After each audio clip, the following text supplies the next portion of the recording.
What is good, YouTube, and welcome back to a brand new video. So today we're going to be addressing the rumor that was kind of going around Twitter yesterday by Brian Windhorst saying that the Portland Trailblazers could be in the running for Zach Lavine. Before we get into today's video, guys, if you could drop a like, of course, subscribe if you're new around here, that would be greatly appreciated. So we are starting in the playoffs here, of course. Obviously, round two is kind of wrapping up a little bit. We're getting closer and closer to the end.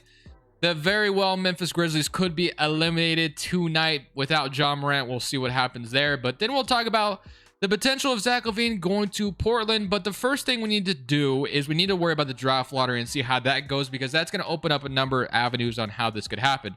I do want to quickly say, though, I'm not the biggest fan of the Portland Trailblazers going after Zach Lavine. You're not going to be able to sign him straight out in free agency, because you'd have to renounce pretty much almost everyone on the roster in order to sign Lavine to a max offer, which not even worth it because you're sacrificing your depth. So it would have to be a sign-in trade, which would most likely have to include Anthony Simons. So I get it. Zach Lavine is better, I would say, probably, but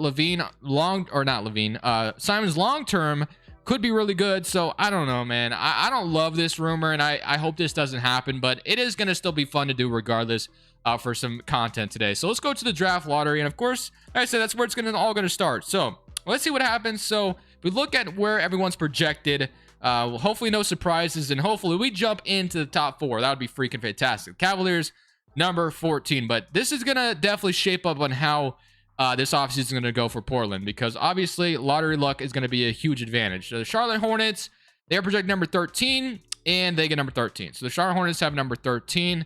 Number 12, we have, I believe it's the Thunder via the Clippers, right? So let's see if that is the case. Okay, so the Thunder have the Clippers pick at number 12, which is nice. At number 11, we got the New York Knicks, and they are going to stick at 11. So no surprises thus far. That bodes well for us at number 6. So let's see if we get lucky. Washington, number 10, which that is going to land them at number 10. So far, so good. No surprises thus far. Number 9 for the San Antonio Spurs, who have 3 picks in this draft, I believe. They don't move up at all either. So number 9, they are there. So number 8, let's see how this is going to look. Memphis Grizzlies, which this is actually the Pelicans. This is the Lakers pick, which is actually going to go to the Pelicans. So Pelicans are going to be scary for sure. And then at number 7, which I'm going to fix that once the draft lottery actually happens. I'm going to fix the draft order, so don't worry about that. So far, no surprises. So can we jump into the top 4 here, number 6? Please, I am begging you, 2K. Can we jump in? Yes, we can. Just like that, we are in the top 4. That is exactly how I wanted this draft to go. And so number 5, you have the Thunder. Okay, so Thunder have 5 and 12. That's interesting. Let's see if we are number 4, or do we get to the top 3? Let's see. And we are going to be in the top 3. That is so awesome. Let's see if we get like the number 1 pick. So that is a awesome way for this offseason to go. So number 3, we get number 3. Okay, I'll take that. Top 3 pick. That is something I would obviously be happy about as a Blazers fan in real life. That is honestly amazing. So we got the Rockets getting number 1, the Pistons getting number 2, and then we get number 3. So we get the chance at drafting one of those bigs, which is going to be fantastic, because those guys could be good right away. And I think it's worth the risk to, try it out. Obviously, it's not really a risk because you're taking them with the top 3 pick. And obviously, you have to take someone in the draft. You could always trade the pick, but I would not trade this 3rd overall pick for Zach Lavine. I don't think that makes any sense to do so. So let's talk about how Zach Lavine ends up on the Portland Trailblazers then, right? How would that happen? How would Zach Lavine be a Portland Trailblazers if you're not going to trade that 3rd overall pick or your 2022 first? Now, I get that question, and I don't even know if it's possible without it, I will admit. But for this video today, we are going to do something different, and I will explain that in a second, and we will show that why. We'll show how that's going to happen in a second. But I'm going to fill this out real quick, and then I'm going to do the Lavine trade to get him into Portland, and then I will show what we did, and I will show my reasoning, and then we'll continue on with the video as we have the 3rd overall pick, which is just freaking fantastic. Okay, now that we have the staff completely filled out, we can go ahead and take a look at what that sign and trade Zach Lavine thing looked like. So here's what it is, and ignore this. This is just to get that 2025 Bucks pick that the Blazers own in the future. But all right, here it is. Now you're probably looking at this like, how is this even a thing? But hear me out. This is my reasoning. And again, I don't even want this to happen in real life, so this is just for entertainment purposes. And just think about it this way. In sign and trade scenarios from the past, based off examples from what we've seen, I can think of 2 of them. But basically, the only way a straight up scenario like this could happen is if Zach Lavine really decided, was like, hey, I want to go to Portland. you know, Chicago, I'm going to Portland. Make it happen. Make it work somehow or whatever. I don't know. Just remember that Kevin Durant chose the Brooklyn Nets. Remember what he was traded for? D'Angelo Russell. The only reason there was a first round pick included in that trade because Kevin Durant basically forced the Warriors to do so, or it was something along the lines that Kevin Durant felt disrespected that he wasn't traded for like a first or something like that. I don't remember. And then the other scenario I have in my mind was when the 76ers got Josh Richardson in return for Jimmy Butler. So if you think about those two scenarios, and I don't remember the exact trade, maybe there was picks involved and I'm just bugging out right now, but that's basically what it is. So the Bulls, instead of losing Zach Lavine for nothing, they get a young, promising guard like Anthony Simons. What do you guys think? Let me know down in the comments. I totally understand if you disagree with this. I totally get that. This is literally just for entertainment purposes only. I don't even think this is going to happen in real life, so don't be too upset with me. Hopefully you're not too upset, but that's what the trade was. So that's we get Zach Lavine and we have Damian Lillard and Zach Lavine. So this almost looks similar to when you kind of had obviously CJ and Dame, but I would argue that Lavine may be a little bit better than CJ, and then Lavine is definitely better than Simons right now, but long term, who knows? Anything is possible, right? So, and then of course we have the third overall pick, so that's going to be coming in handy as well. So we are guaranteed one of those guys here in this draft, which is awesome. Now, one thing we could definitely entertain the idea of, which actually, never mind, I won't even do that. I was about to say we could entertain the idea of trading down, but since we're in the top 3, I'm not going to entertain that idea. Now, if I was at like number 7, number 8, I would definitely think about trading down. But no, we have literally the third overall pick. We are guaranteed one of these 3 big men, so we're going to definitely take them. So let's see who we get. So we got Jabari go number 1, and then Paulo goes number 2. So we are going to be getting Chet Holmgren. Now, honestly, I think I'm going to go ahead and play Chet Holmgren at the 4 next to Nurkic. So I think that could be fun. So we'll have that going for us. And then we have a second round pick. So we have Trevor Keels, Johnny Juzang, JD Davison, EJ Liddell. I mean, doesn't really matter who we take. Well, it kind of matters actually. We can grab like Christian here in the second round as like a backup big man for the future. So I like the idea of that, or Mark Williams wouldn't have been bad either, but we walk out of the draft with Chet Holmgren. Can't be too upset with that. And we got Koloko as well, who could be a backup center. So team and player options, Josh Hart and Bledsoe, I'm actually going to accept both of them. And qualifying offers, you have Elijah Hughes, Brandon Hughes, and then Brandon Williams, not Brandon Hughes, but and then Keldon Blevins, CJ Ellaby. Those guys aren't going to make that roster that fantastic, but I'll offer those anyway. So one thing you definitely probably have to do is you have to re-sign Nurkic. You don't really have a better option outside of him. So going to re-sign Nurkic, and I'll probably re-sign Drew Eubanks as well, who did decent on those 10 days. We can run out Simon since he's gone now. And then the other thing I want to go ahead and try to do is make another trade happen. So obviously we accepted Bledsoe for a reason, and you guys probably already know where I'm going with this, right? You guys already know. So Chet Holmgren's going to play the 4 for us. I'm going to go to Detroit Pistons. We've been kind of talked about in the running for Jerami Grant, so I'm going to try to get Jerami Grant here. So I'm going to throw Bledsoe's contract in here to make the salary work. And then I don't know, the Blazers obviously also have a trade exception. I don't know if you trade for Lavine, if that trade exception goes away. I don't know how that works for sure. Obviously, Bledsoe's trade up's not going to make it happen, though. So I imagine you could throw in Keon Johnson in this trade, obviously, and then that Bucks pick in the future. And I don't know if the Pistons would really accept this.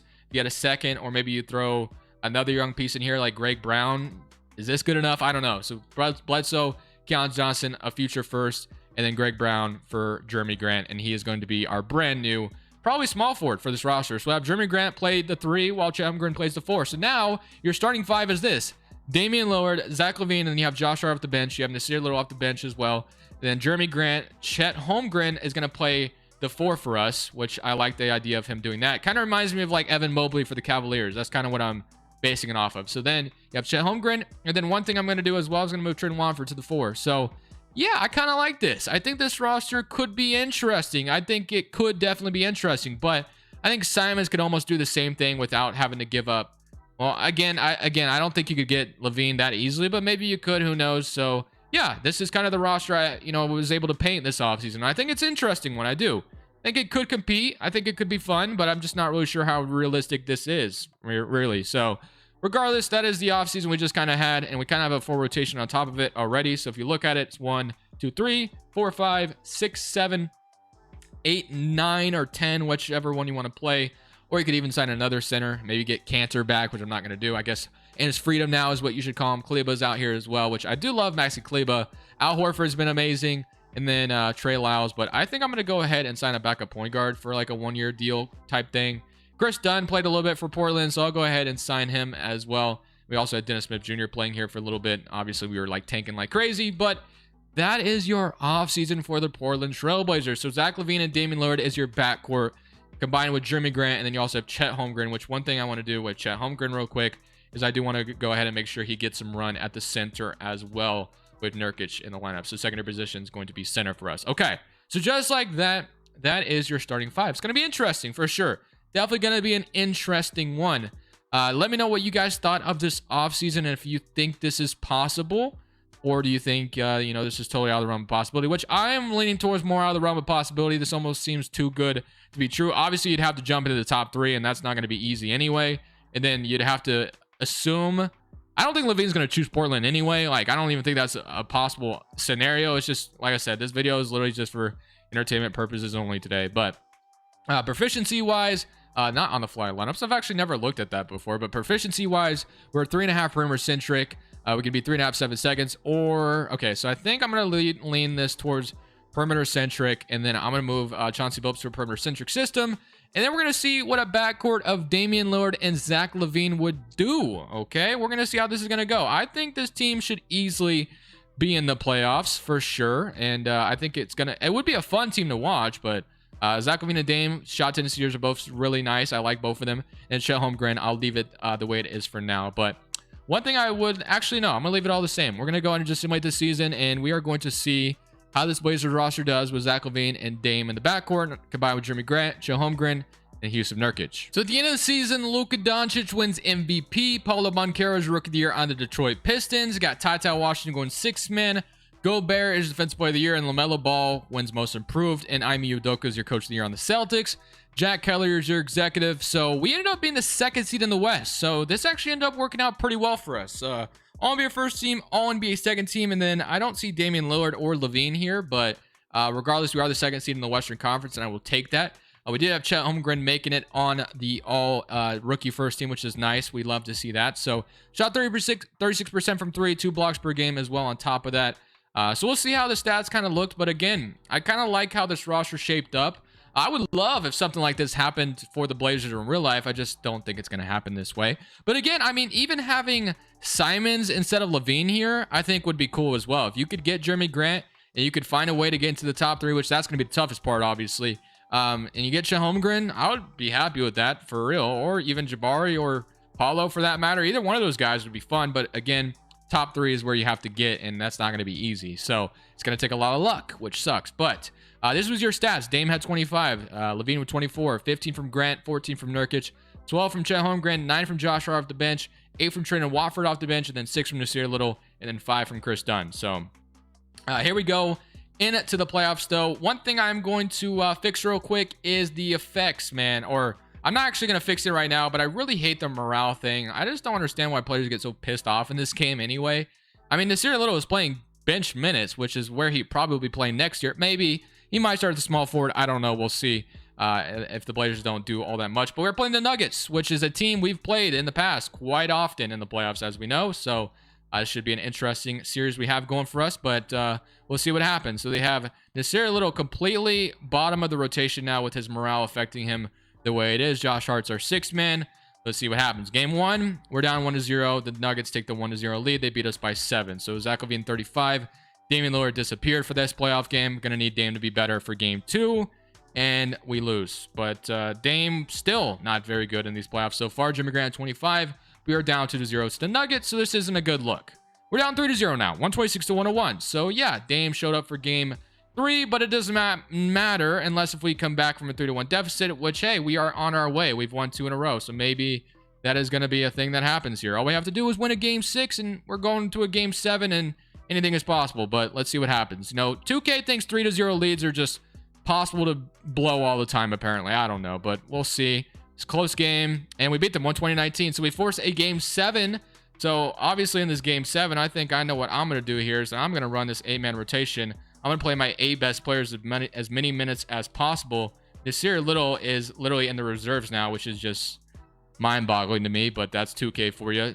Morale effects are a thing, but let's go to this game 7 in Portland, and let's see if we can beat the Nuggets here to go on to the second round. We were down 3-0 at one point, so we could be the first team in history to pull off this 3-0 comeback, obviously, which 2K thinks is easily done, apparently. But hey, I think we've done it. So just like that, the Nuggets blow a 3-0 lead, which again, that doesn't happen. So I don't know why 2K is like that, but hey, I'll take it. We are on to the second round to play the Timberwolves. So we get D'Angelo Russell, Malik Beasley, Edwards, McDaniels, Karl Towns. So the Timberwolves in their own right have a rising up and coming roster. I mean, the youth definitely showed these playoffs, but maybe this year they're definitely better than that. But game 1, we're down 1-0, 127-100. So not a good start. Game 2, we even it up on them, 117-102. So that was a good thing for us. Game 3, we're down 2-1. Game 4, down 3-1. And game 5, we get eliminated 5 by the Minnesota Timberwolves. So that sucks. But we can only get better this offseason. Lavine and Dame might go down overall, but Holmgren's going to get better. So we can definitely kind of bank on that. We're not going to have a lottery pick this year. It's going to go to Chicago Bulls this time. So we don't have to worry about that too much. But this offseason is going to have to be another good one. I don't think we're going to be able to do too much, though, if you really think about it, because we kind of made a lot of moves last year. I think Jerami Grant's free agent, which I would want to sign him back as well. But I definitely like my roster as it sits. It's just a matter of maybe Holmgren developing a little bit more to put us in a better position. But we don't have a draft pick. So player options, Josh Hart and Koloko, I'm actually going to accept. I want to bring back Josh Hart for another year. Nasir Little and Ellaby. I want Nasir Little. I don't know why he got so damn mad. I'm going to fix that for next year, but maybe that was my problem, because having Nasir Little in the rotation probably would have helped out a lot. Not saying it would have changed everything for us, but would have helped. So I'm going to sign Jerami Grant to a 4-year deal to continue to have him next to Damian Lillard and Zach Lavine, and I'm not going to renounce Nasir Little as much as he is mad at me. I definitely want him back. And then everything else, if we take a real quick look, so Dame, Josh Hart, Lavine, Grant, Watford, and then Koloko. So I think Christian will develop a little bit more. Then Watford will be fine. So I guess if there was one thing I would want to see, like a backup point guard or backup small forward, you have Garrison Matthews, Osman, Nasir Little, which I'm getting Nasir Little back, so I don't know why I said backup small forward. Tyus Jones honestly played really good in John Morant's absence, so I'll go ahead and sign Tyus Jones to a 1-year deal, and I'm just going to wait for Nasir Little, and we're just going to basically run it back, same roster. So yeah, we're going to run it back again with Lavine and Dame, and we're going to see how well Chet Holmgren develops. I assume he'll develop like crazy. We have Chet Holmgren up to an 85 now, so yeah, that definitely helps. Dame is going down like crazy, though, which definitely sucks. And Lavine went up, which is nice. But we'll see what happens this year. Nobody else went down. Little and Koloko were both up, so that should help out a lot. We're going to simulate season number 2, and we're going to see if this team can do any better. So right now, we are currently the 8th seed in the Western Conference, so I'm going to try to make a trade here at the trade deadline where we get OG Anunoby as a guy that play defense and be a 3-point shooter for us. I think could be awesome here, so that's what I'm going to try to do. So Nurkic for OG Anunoby straight up. I mean, you'd maybe argue you'd have to include a little bit more, but the Raptors are in a weird state at this point, and we are too, so I'm going to offer this. They don't agree, so they think they're a championship contender. Throw my 2028 pick in here. What about my 2024 pick? Okay, they agree, so we did it. So we got OG Anunoby on this team, so that's what's going to move Chet Holmgren to center, and then I'm going to move Jerami Grant to power forward. So that is what we're doing. So now our lineup is going to look like this. So it's going to be a little bit different now with OG Anunoby being more of a better fit at the small forward position, and then Jerami Grant at the 4, and then Chet Holmgren at the 5, and Little, Koloko, Josh Hart, and Tyus Jones is still your bench. So yeah, that is kind of a fix, a quick fix. I don't know if it'll work, but our perimeter centric went up, so that might help out a lot. We'll see. But OG Anunoby was our big addition at the trade deadline. Let's see if we can move up from the 8th seed. So at the end of the season, Luka Doncic wins MVP, averaging 40, 11, and 9. Just ridiculous stats. 2K, you're crazy. But Victor wins Rookie of the Year on the Magic, which that'd be an awesome addition for them. Nick Smith Jr., 6th Man of the Year. Anthony Davis, Defensive Player. Malachi Branham wins Most Improved. And Chauncey Billups, Coach of the Year. Yeah, after we got OG Anunoby on the roster, things just went so north, I guess. I would say south, but that means it's bad. So I'm going to say north. It went great. We went from the 8th seed to the 3rd seed. So I think OG Anunoby coming over and then moving the whole lineup obviously moved our proficiency up. So things just changed a lot for us. So really happy that helped out a lot, that trade, because honestly, I wanted to make the playoffs and we did just that. We must not have been that far off either. The standings must have been close. But 26 from Zach Lavine, 22 from Dame, 15 from Grant, 14 from Chet Holmgren, and then 11 from OG Anunoby, 8 from Nasir Little, 8 from Josh Hart, then 6 from Chris Koloko. So yeah, here we go, man. We got OG Anunoby the trade deadline for a reason, to hopefully help us in this playoff run. We get to play the Thunder in round 1. So let's see what the Thunder look like at this point. They have Shea, Josh Giddey, Kendall Brown. They have Vucevic on the roster, which is interesting. So maybe the Bulls kind of went a rebuild route with Simons coming over. Which, if you guys want to see me do a Bulls rebuild with Simons on it, let me know, because we could definitely do some interesting things. Maybe we trade DeMar DeRozan in that video and go like full young with like Simons, Alonzo, and then Patrick Williams or something. I don't know. That could be fun. But tomorrow might be a Grizzlies rebuild if they get eliminated tonight. But regardless, this is going to be the Thunder. We're up 1-0 to start things off.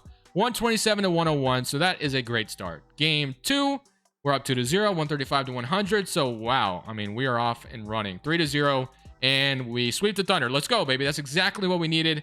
And now we get to play the Golden State Warriors, who are the 7th seed, who upset the Pelicans. So if we look at the Warriors, who have Jordan Poole and Stephen Curry starting the backcourt, and then Klay Thompson's down to a 77 overall. Draymond's a 75 overall. Are these two guys on like they're still on their big contracts? And I'm actually really curious if that is the case. Let's see. And Draymond is still making 27 million. Yep. And then Klay Thompson making 43 million. Damn, that's rough. That is actually really rough. So I think we should be able to beat this team, really. So game 1, we're up 1-0. Game 2, we're up 2-0.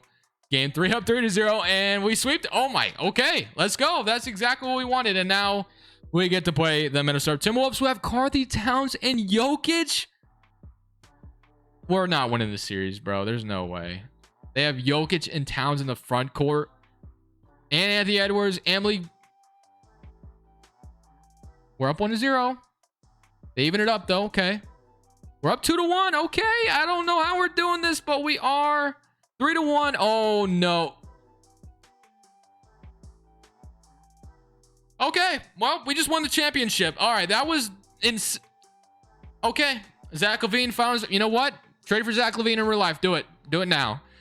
I'm just kidding. This is just 2K. But regardless, man, I think it's an interesting idea. I'm just not sure how in love I am with it. If it only costs Anthony Simons, then maybe. But I don't know, man. I kind of have flashbacks, and I don't want to say PTSD, but I already hate, you know, the Gary Trent Jr. trade didn't work out for us. So this is kind of what I'm seeing with the whole Zach Lavine thing, where if we traded Simons, then he ends up becoming a damn stud on a different team. You know, it'll just look really bad on us. The Gary Trent Jr. trader looks really horrible. So I don't know, man. We'll see. Trail Holmgren, I think, helped us out a lot as well. But I hope you guys enjoyed the video. We got Damian Lillard a championship ring, which is what we wanted. Let me know what you guys thought of Zach Lavine to the Portland Trailblazers. I personally don't think it's going to happen, but it's an interesting thought, I guess. But this is Crushables. I'm saying peace. Thank you guys so much for watching. Make sure you click here to watch another video that I know you'll love.